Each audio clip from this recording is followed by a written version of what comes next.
Welcome to part 3 of this wall repair video series, where today I'm going to finish off this drywall that we put in the last video.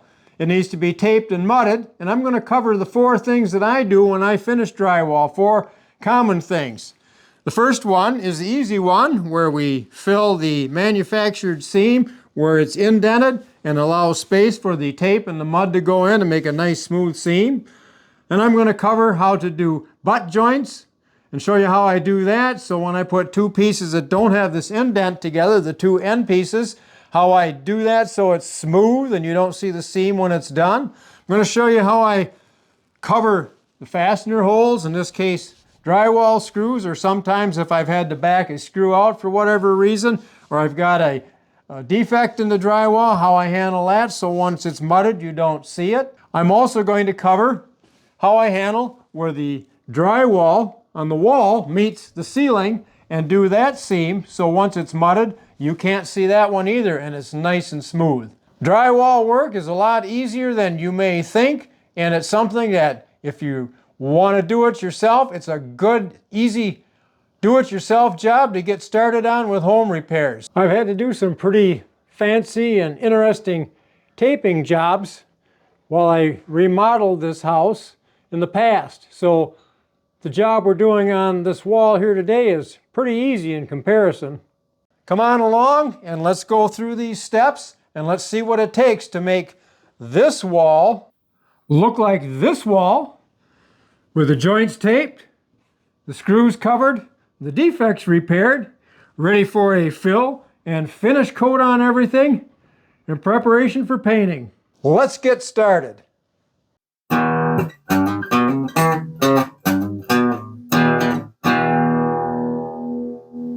Before you start your drywall finishing project, you want to make sure you've got everything you need on hand, so when you get going you don't have drywall mud on your hands and then suddenly decide you need to run up to the shed or some other place to get something that you forgot. And the things that I always have on hand, of course, are some narrow taping knives, and I have my medium and wide taping knife for doing the finish work. And of course I've got my drywall mud trough here, pan, whatever you want to call it. I've got a couple kinds of drywall tape. I prefer using the paper drywall tape. I think it makes a smoother, more durable seam in the long run. But on occasion I run into a situation where I need to use this fiberglass mesh tape. And if that comes up, I'll show you why I use it and how I use it. And you always want to have a utility knife on hand. Sometimes you need to trim something you hadn't expected, needs to be trimmed away just to smooth it off. Once in a while, if you're using drywall screws, you find out you didn't get one in quite far enough. So you have a drill on hand with a Phillips bit, or whatever bit you used, if it was a square or some kind of a star bit, to put those in so that you can snug them in so you have a nice smooth surface to put the drywall mud on. And I keep a hammer on hand with the rounded tip, nail driving hammer. And what I use that for is if I have an imperfection or I have a screw that I had to take out, I can tap it and just give it a slight indentation. Gives the mud some place to sit, helps it be smooth. When I get done, and I don't do a lot of sanding on the drywall when I do it, I get it on thin enough and smooth enough I don't have many ridges, but you'll always have to do some sanding. I use one of these that attaches to the vacuum cleaner. Practically no dust at all when you're sanding that way. It makes a nice smooth finish with these 3M sheets. You get them in a full sheet, cut them in half, and install them on this. And then finally, of course, you're going to need some drywall compound, drywall mud. I guess they call it joint compound. I always call it mud. I use the +3 from USG, and it's a brand I've always used. It's a lighter, fluffier mud, I guess you could say, than the standard drywall mud, a little heavier. It's just, for me, always been a lot easier to work with and always seemed to do a better job.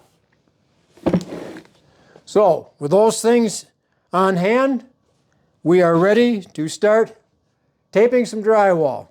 First thing I do is that check on the screw heads to make sure they're in far enough. I just run the narrow knife over the screw head, and if it's just smooth on the wall, I know I'm fine. But once in a while you run along and it'll click, and you'll see that for whatever reason you were at a bad angle or something, it didn't go in all the way.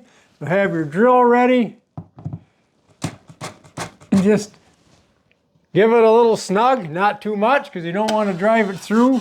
And now that screw is all the way in and I can mud over the top.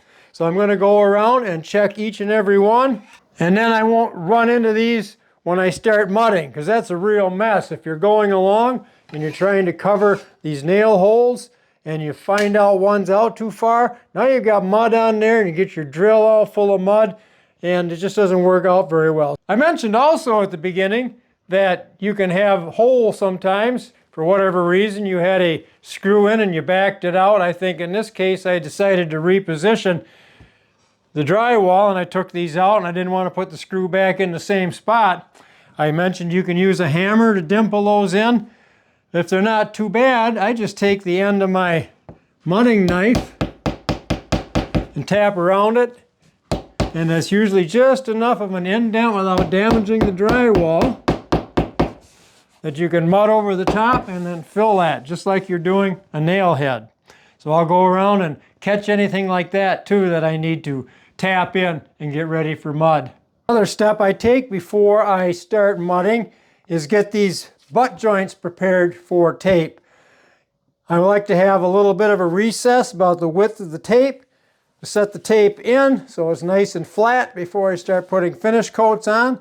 So I take the utility knife and I get my hand positioned so I can keep it straight, and I just score a light line into the paper. And then after you do that, it's pretty easy to get behind it with a good sharp knife. You can get that paper pulled right off from the edges and you can get a nice spot for the tape, because remember, you don't have that indented section you do where the pieces are meant to join together. So you've got to create some kind of a trough for your tape. So with the setup and preparation out of the way, it's time to actually start putting some tape and drywall mud on these walls. First thing we got to do is open up the bucket. And I highly recommend getting one of these openers. I think this comes from Warner. It's a great little tool, saves on your fingers. You just work your way around and pop that lid off. Use that for years. Just goes a lot better. Take one of these narrow putty knives and get some of the joint compound, drywall mud out of the bucket, and I just load up this pan. Got my tape ready, and I'm going to use this other knife to bed that tape. I'm going to start the demonstration with what is probably the easiest of the ones to do out of the 4 that I'm going to show you, and that's this seam where these indented joints meet up, where you have a lot of valley in there to bed that tape. I just simply take some mud and I just start getting a thin layer put on. The reason you want a trough is you've got this metal edge. If you want to scrape off, makes it a lot easier. Not too careful right now, just getting some mud into that joint. I'm going to work my way down all the way to the bottom.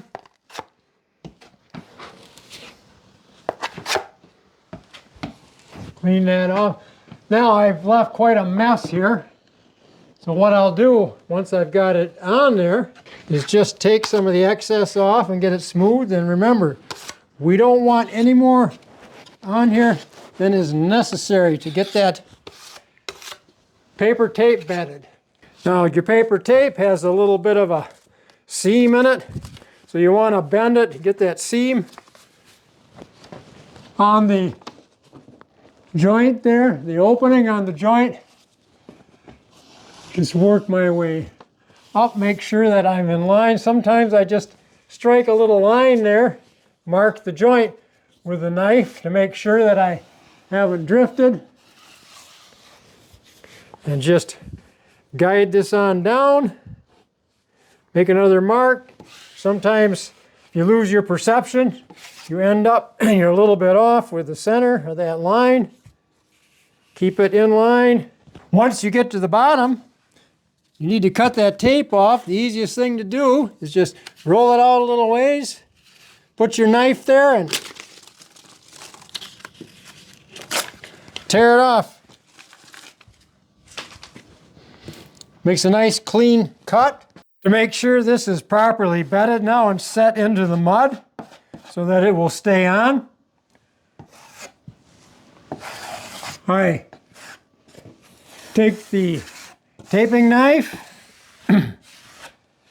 and as I'm cleaning up the edges for the excess drywall mud here, it gives me a little bit of lubrication for working my way down this tape and not pulling on it and tearing it. And sometimes I'll just pick up a little extra mud here. I don't really want a lot on the surface of that tape, but just enough to guide the knife over the top. Work my way down the sides.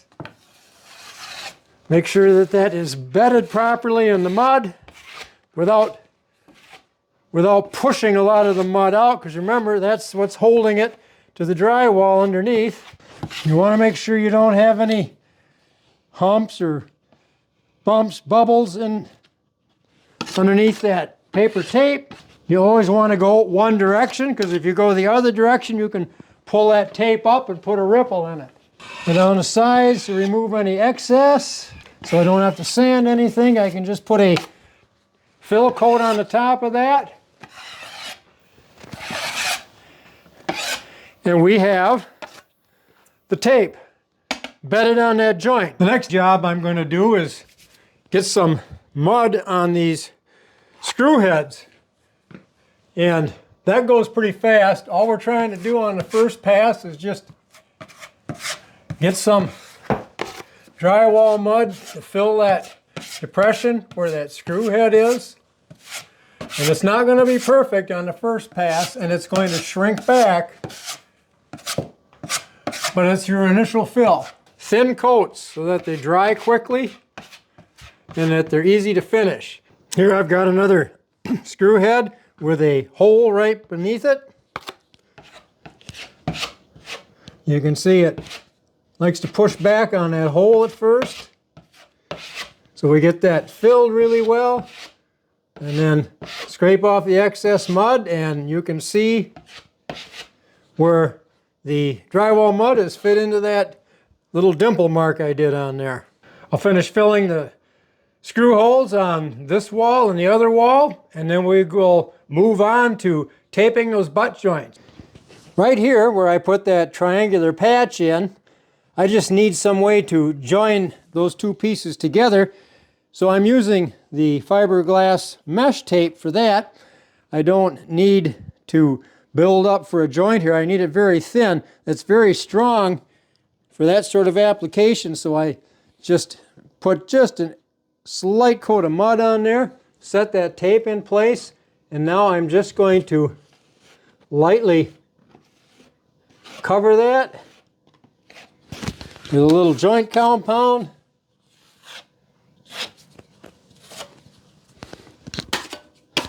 And that'll eventually get covered with a baseboard anyway, but there is something there now to bond that together. Here's another situation where you might want to use a fiberglass mesh patch. Where I put this drywall over the outlet, I caught the corner of the outlet putting it up, and I broke the little piece out of the drywall that I had to fasten in with a screw. So I'm going to patch that with fiberglass as well, because it's very thin and I don't have to do a lot of fill, and the outlet cover will pretty much cover this up. There's a little bit of adhesive on there just to hold it in place temporarily, so I'll press it on there. Now I'll take a little bit of drywall mud to secure that. It won't take a lot. Smooth it out. Remove the excess. Now I can go back later and just put a little more on that top coat, and you won't even know it's there, and you'll have a good strong patch. So there's another really good use for the fiberglass tape material. With the nail holes filled, we'll move on to doing the butt joint. Now this initial part of doing the butt joint is not that hard because I made that little trench in there to put the tape, and this will go pretty smoothly. The trick comes later, since I don't have that indentation, when I want to get a nice smooth finish without a hump in there. And that's where you have to use a couple more passes on the finish coats to taper that out so you don't see where there's a rise in it. So we'll just go ahead and get some joint compound on this up to the end here. We're going to lay some tape on that end yet, obviously. And we got that quite filled here. Just a second.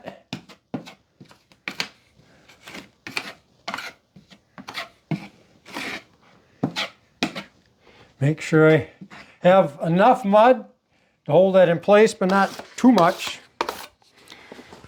It's something you just get used to. You eventually get a feel for it. You don't want to err on the side of not enough, but you certainly don't want to force yourself to have to do a lot of sanding when you get too much on there. So we'll, again, get this lined up with the crack on there. I want to see where that is. Get it centered.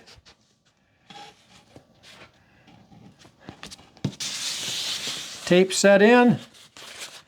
Here's my center mark there. I'm pretty much on. Get to the end. Want to hold this in place and tear that. Nice clean cut. And we will bed this.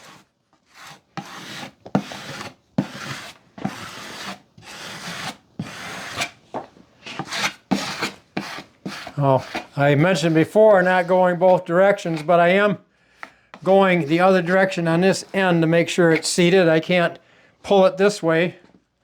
But now I can move this way and make sure that that is all seated. Put a little on the top just to fill in any depression there. Make it a little smoother to run the knife over the top. Make sure I get rid of the excess on the edges. Because again, I'm just trying to get that tape seated in here. Nothing more. Move that up just a little bit there. But not have a lot of excess joint compound on the sides of it that I have to cover later with the fill and cover coats. And that is pretty well seated. I am going to go down to the other end and do the top one, and after this sets up just a little bit, and it's very dry down here, it's winter, humidity is low, I'll come in and set it on the side here, go back and set the other side, and the butt joints will be completed. We're now ready for the fourth step, and the more difficult one, and that is putting the tape in the corner between the ceiling and the wall. Just like with the regular drywall seams, we have to get mud on both sides of where we're going to put that tape, and because the ceiling is uneven, I have spots in here where I have a gap, so I'm going to push some joint compound into those gaps to fill them as I go along. I want to move quickly because this stuff seems to be drying on me. I think I'm going to do just one section at a time and then move on from there. I'm getting the mud pushed in along here up to that first joint between those two pieces.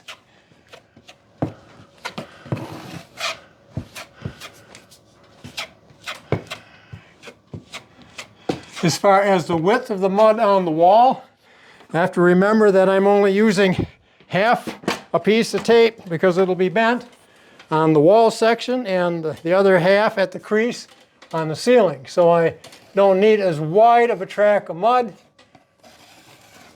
Get that smoothed out a little bit. And we'll get some on the ceiling.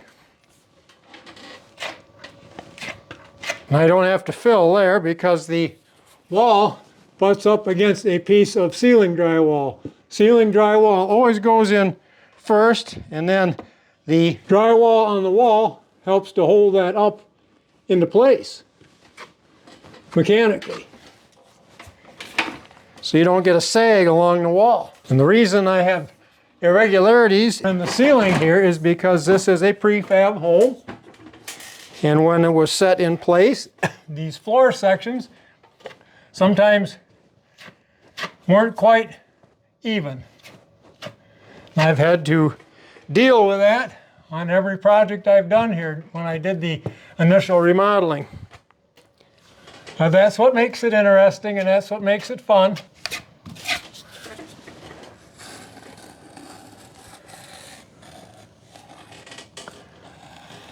There, we are up to that other tape joint. And when you're working like this, you get bonus points if you don't get drywall mud all over yourself and all over the floor. Let's set that tape in place. I cut this tape ahead of time. I just rolled it out on the floor, the length of what it would be up on the ceiling, because I don't want to be messing with the roll when I'm up here trying to do this work, or cutting it when I get to the end. This one I will crease right away. I only use the crease as a guide on the wall seams. Up here it gets creased and set into place. I just take the knife and work my way along. Make sure that it is set into the corner.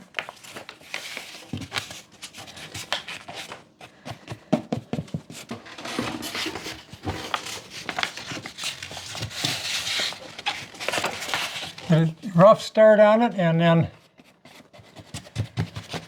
don't want to press too hard, but you just use the knife to make sure you're set in place. And I'm fighting with that bulge in the ceiling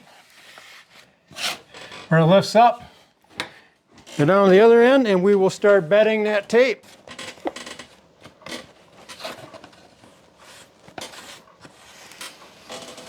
I'm going to get this bottom part started first. Get rid of some of the excess mud, and then I'm going to go up here, get that end set in, and I'm going to then guide my knife along here, get the excess mud pushed out, and set.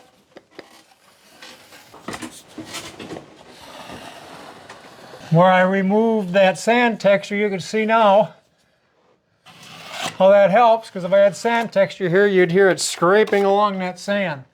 Okay, this one is set in place. Make sure I have any bulges out of it. And we'll get the other section done.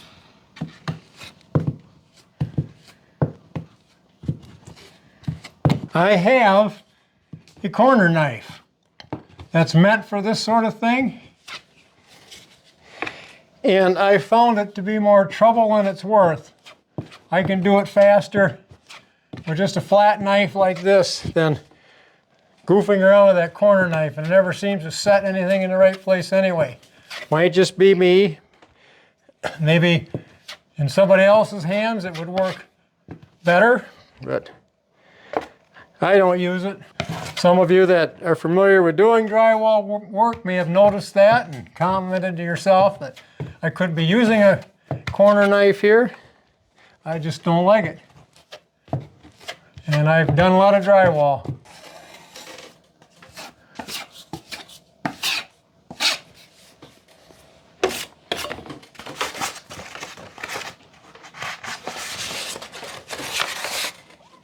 Pull the slack out of that tape.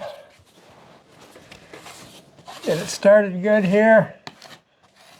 All right. Something else you need to be careful about when you're doing this is not get the tip of that knife, the edge, too far into that and cut the corner. Then you lose the benefit of having the tape here at the corner. You cut a gash in it. And I have done that.